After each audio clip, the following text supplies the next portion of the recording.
after Zipio Koth ma ilongoni Chuny Onagi TV adundo jalgo. Stay tuned.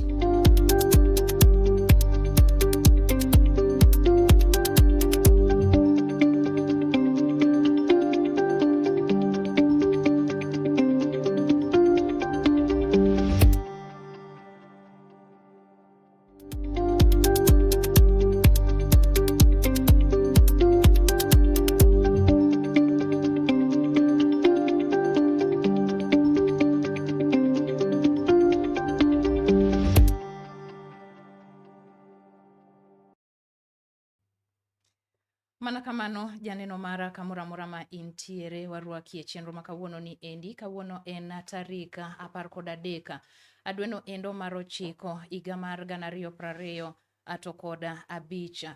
Odiochieng' ma kawuono wan koda jasiasa kendo ng'ama miyo ma wan kod odiochieng' ma kawuono mano Valentine Anyango madhi bedo kodwa odiochieng' ma kawuono kodwaro komno endo mar Women Rep mano 2027.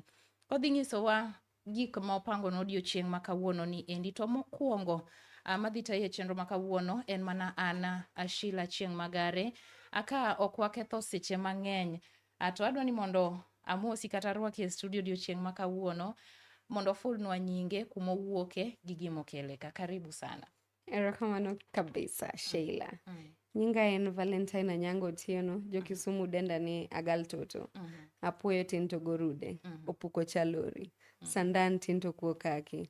Na chung 2022 Women Rep, na fail, na bedo namba 2, na dong. But kendo koro awito guta e ring no kendo. Adwaro kendo komno mar Women Rep 2027. Mana kokiwije janeno mara en mana ni owacho ni en Agal Toto, apuoyo tin. Togorude. Kakinene othin okoduong' as such to ing'eni sani wa support Gen Zs mondo at least wambe wayude telo mondo wang'i kaka wanyalo loko piny Kenya. Masani Gen Zs osebedo kakadhe midhieche mopogore opogore. To warwaki kendo wamor bedo kodi odiochieng' ma kawuono. Ang'o mano mi bedo gi mijing'o mar donje weche go eko mag siasa? Namba 1 aseneno ka telo mar Kenya kaendi yudo ka wasebedo gi jodongo. So jodongo ing'eni ok nyal understand shida ma wan godo kaka jomatindo. Koro emomiyo nabiro mondo represent interests mag jomatindo mondo koro ka bede table mar telo no endo. Awacho ni jomatindo dwaro kama endi. King'iya kaka sani babawa kata kwarwa gik modwaro pogore gik ma an awuon anyalo gombo. Emomiyo mondo abiro a represent jomatindo mondo wang'e ni jomatindo to dwaro nang'o. Nitie kombe mopogore opogore siasa kaendi. Nitie MCA, nitiere MP, gavana be nitiere. Ang'o mano mi mijing'o mar yiero komno endo mar Women Rep? Nikech adwaro ni I represent women. Nikech namba 1 an abedo raised by a widowed mother. Baba wa notho chon, koro mama wa nodong' ka ema chandore koda. Emomiyo an gi interest ahinya mar joma mine. Koro ambe adongo kaneno kako chandore, kendo adongo kaneno kako temo matek kaka ng'ama miyo. Eko pidh nyithinde, oter nyithinde sikul, otim gik mang'eny. Koro emomiyo ambe adwani abed e kom mar Women Rep ni mondo akony joma mine ma Kisumu County. Joma mine osebedo ka kadhe midhieche ma opogore opogore. Kendo iyudo ni sama intiere e politics in e siasa, in kaka ng'ama miyo, ere kaka igengo midhieche misebedo kikadhe? Nikech iyudo kidhi wuoyo goganda tiyudo ka nitie jok ma dwaro ni mondo ataki. Koro midhieche machalo koda magi isebedo kitimo nade kata ere kaka isebedo ki avoid gi? Namba 1 ndalo mana campaign 2022 ne a promise joma mine gik mang'eny. Na promise gi pesa mar ohala mondo mi amigi pesa maginyalo chako godo ohala, maginyalo timo godo ohala maber. Namba 2 achaka promise joma mine manigi nyithindo matindo kata an gi nyathi matin mondo mi agernegi nursery school moro manyalo rito nyathi kapok ochopo higa mar chako sikul cha mondo yud time mar dhi tich. Namba 3 joma mine nase promise negi gik moko miluongo ni pesa mamiyo joma widows. Koro kanase promise 2022 kamano, koro ero na bedo namba 2 no kayudo te. Kasto koro sani to atiyo gi PS Dr. Raymond Omolo e office of the president. Koro sani awuothoga karomo gi joma mine makata sani kaya kae adhi romo gi joma mine mondo wago mbaka mondo gipimna kaka nyalo konyogi. Office mar PS Dr. Raymond Omolo konyoga gik mang'eny. Namba achiel, otemoga kaka onyalo konyo mond liete sana nikech mond liete nigi chandruok mang'eny ahinya. Gionge gi dichuo manyalo mako badgi. Koro gitemoga mondo mi gikony mond liete. Namba adek, watemoga mondo mi wapog gi gik moko machalo kaka pesa moro ma ng'ato nyalo konyore godo matin. Pesa mar ohala, wayudo groups, mostly aromoga gi grube mobedo registered. Wapogo kombe, wapogo tents, wapogo gige catering, kamano. Waneno mana kaka wanyalo dhach matin. Jok mantiere gi ng'ol ok awinjo kiwuoye nikech they are part of our society. To gimbe gisebedo ka gikadhe midhieche mopogore opogore. Koro akia ni yo ka kono tinyalo wachi ang'o? Kwanza, the gimomiyo adwaro women rep kabisa nikech maendi office matiyo gi jok manichien. Jok manigi ng'olgo. Office women rep onego bed ni konyogi. Jok mamine, jok matindo, jok mok nyal. Koro jok manigi ng'ol nitie kaka wang'iyoga seche moko, nitie ga business permits mimiyoga jok manigi ng'ol. Koro nitie kaka margi bechgi bedoga matin moingo jok manyalo. Koro mago be kabedo women rep tabiro temo mondo akony. Asani apani wan gi women rep ma Kisumu County, mano Ruth Odinga. Mano yomba mano yombi nobedo number 1. But noyombi mana matin. Plan mane ma in godo kata gik mage mineno ka osetimo kata mapok otimo ma in kidonje e telo tidhi timo? Namba achiel okoti. Ok ariambi. An ok ane gimotimo. Kadonje telo, adhi tiyo matek ahinya. Ka koro sani aonge telo no, tatemo kar manyalo gi matin man godo no, takonyo go jomoko. Ok ane kotimo marom koda. Matiende ni kidonji office to idhi tiyo moloye. Kabisa. Janeno mara mana kamano, Ahmed oro penjo mari mane Facebook marwa @chunyonagi TV. Ka in gi penjo mora mora midwa ni mondi penj nyadendi ma wan godo odiochieng' ma kawuono ni endi, mano Valentine Anyango madwaro chunga women rep mano Kisumu County. Ka in gi penjo mora mora tioro kacha e Facebook marwa mondo wapenje, mano kapok watieko chenro ma kawuono ni endi. Ka wadhi nyime to waneno ni ng'iswa ni tij women rep, idwa bedo women rep, to tich mane midhi timo kata nikech kom ka kom nigi tich mare. Koro lerne jopiny ni tij women rep en mane? Women rep namba achiel ing'eni ne kane wayudo independence ne kom no onge. But as a result of affirmative action, kom no nobiro. Koro kane kom no biro, nyiso ni obiro mondo okony joma onge nyalo. Nikech iyudo kaka seche moko jok manie telo namba achiel gin chuo mang'eny ma yudo ga telo. Giyudo telo nikech iyudo ka thoth chwo ema nigi pesa, joma mine onge gi pesa. Koro tij women rep ni obiro mondo kony jok ma onge godo. Manyiso ni kayudo kom ni, adhi wacho mana gik mana wacho 2022. Adhi kelo business incubation centers ma Indian Karma jok ma dwa chako tich nyalo chako nikech tich tema kelo pesa. Koro nyaka imany yo minyalo miyogo jok ma onge tich mondo gibed ka ginyalo yudo pesa moro ma gidwaro. Adhi konyo joma mine sana widows because I have been raised by a widow. Koro mago e gik madwa timo. Jotelo mang'eny osebedo ka chiwo singo mopogore opogore. Kendo iyudo ni sama gine campaigns, tiyudo ka giwacho ni an ka adonje kom kata ka yudo kom no endo tadhi timo 1 2 3 things. But by the end of it tiyudo ni kose yudo kom no kendo yiere gi oganda to onge tich motimo. Assurity mane mimiyo jopiny ni kibede kom mar women rep idhi tiyo tiji maber? Namba achiel jo Kisumu County nofela gi miya namba 2 kende. To nyaka sani pod atiya week ka week analimo jopiny. Mane assurity. Matin man godo no pod ashare kodgi. Mane assurity mamiyo gi nyaka sani nikech nyaka sani pod awuotho ga pinje te Kisumu County kaendi, county maduong' ni awuotho ga ward ka ward kata kawuono adhi Kisumu West. Mane Surety adhi go gi jopiny mbaka tamanyo kaka nyalo gemo ir PS Dr. Raymond Omolo kucho. Dr. Raymond kasekono to kono President William Samoei Ruto to dongruok biro ne jopiny. Kwang'iyo timbe ma president osetimo Nyanza kaendi, onge president manosetimo. Ohero jo Nyanza kendo ohero joluo. President stem osebedo ga kohero ga joluo. Koro wang'ni an wachalo jok mapono maembe. Wapono to wakelo ne jopiny. Koro kata nok gimiya kamano pod atiyo. In fact moingo ng'ama noyomba. To be koyieri yudo komno endo idhi tiyo gi piny owacho machiegni gi piny owacho ma pacho kae? Kabisa. Donga sekoni ni mae ranyisi masani ma koro atimoni. Ma konyiso ni koro kayudo komno koro adhi time koro mokalo kanyo. Otiko mane mibiro chung' godo? UDA.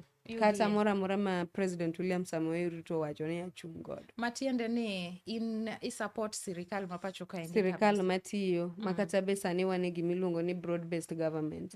Kata Raila Odinga sani support mana Ruto no. Koro anto to Ruto to ema an godo.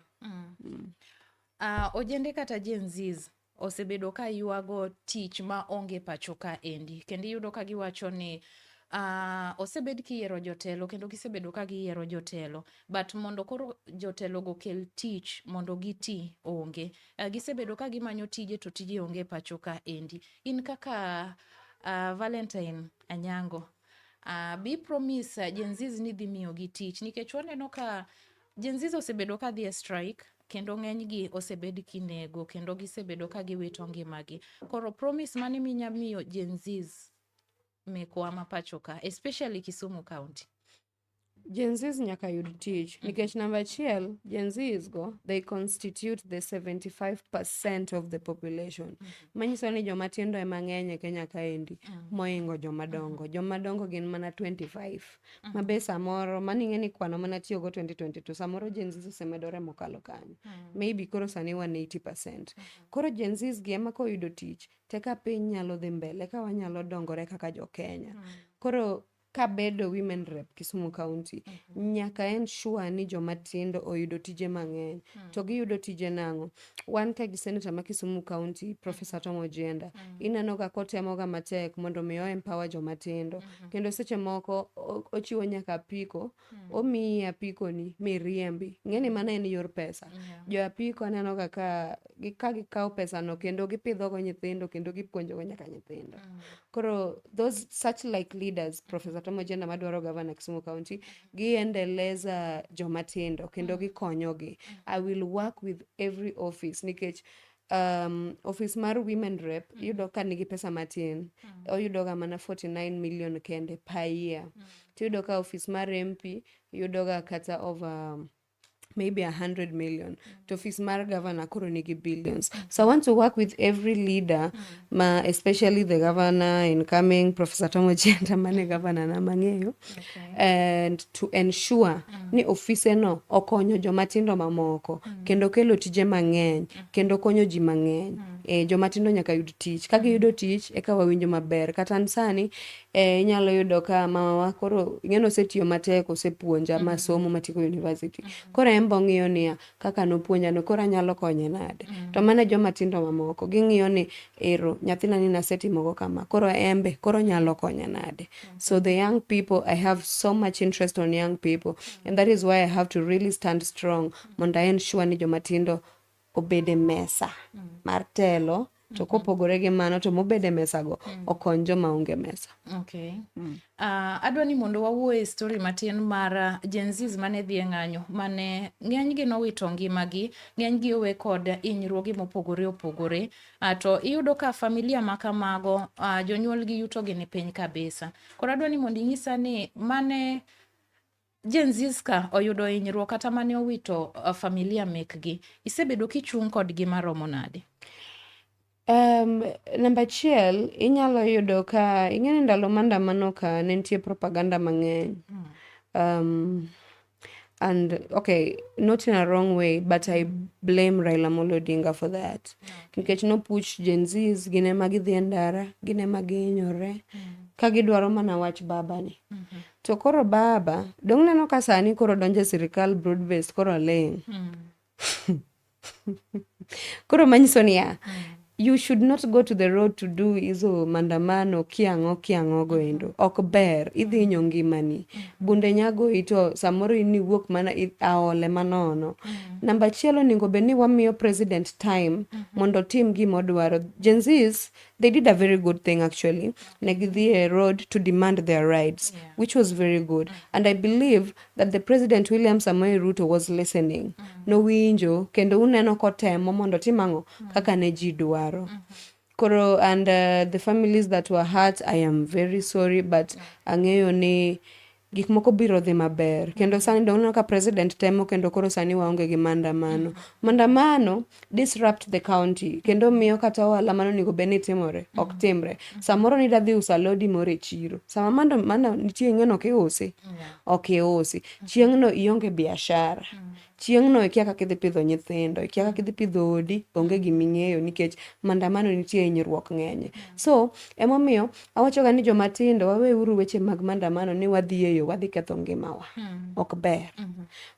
Kwase kono president wa gimonego be notim, apani embe en dhano, owinjo kaka onego be notim. Kamano.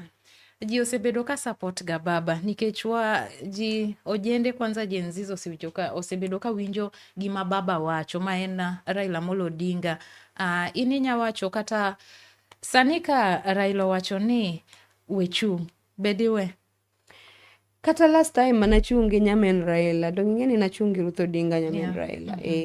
Negikona na wechung, nokaweyo.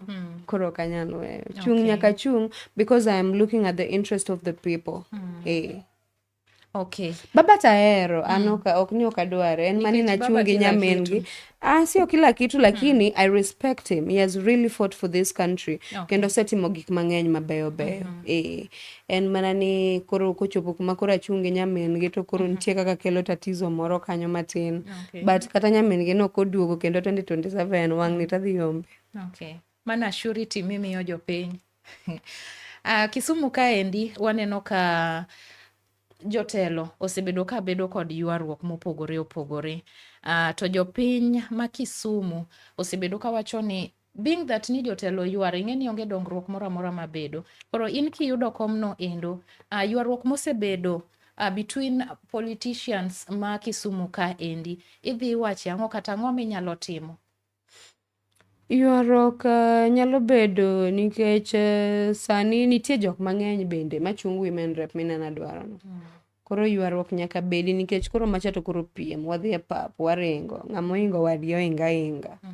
Koro but ka elections oserumo, I want to like tell the leaders ni koro utiuru kanyakla. Kutiyo kanyakla, uloso gik mabeyo kanyakla, ung'iyo interest mag jopiny, koro uweru gi interest mag owuon. Yes, ko jotelo nyaka emomiyo inano broad based government no. Dongo ka Raila koro we yware gi Ruto, koro gitiyo kanyakla, koro piny nigi kwe, maben gi maber kabisa. Yes. Koro kwe monego bed ni bedo. Kwe monego bedi peso luoro koko. Prince Inda be wacho ni peso luoro koko kabisa. Okay. Gimpenjo machielo madwa ni mona penji odiochienga makawuono ni endi, in kaka Valentine, ang'eni ma to dhi out of the topic kidogo, but tich mitiyo en mane kopogore gi weche gi mag siasa, apart from being a politician? I am a professional teacher. Okay. I studied at the University of Nairobi. Aja puonj, but okadhi e class. Okay. Pod ang'iyo weche jopiny. Pod ane siasa ka, pod ang'iyo mana weche jopiny. Yeah, because I am interested in the interests of the people. Okay. Yeah.